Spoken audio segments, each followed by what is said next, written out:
How to Sound More Brazilian, Part 6. You might have noticed that Brazilians use the word né a lot, which is the short version of não é. It's often used as a filler or to indicate agreement, understanding, or confirmation. It's like when we say in English, right? Or you know? Some examples. Você vai ao show amanhã, né? Ah, eu adoro viajar, né? O Brasil é muito grande, né?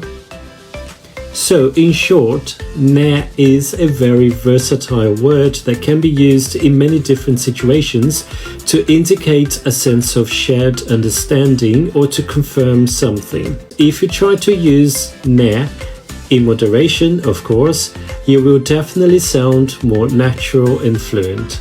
Né?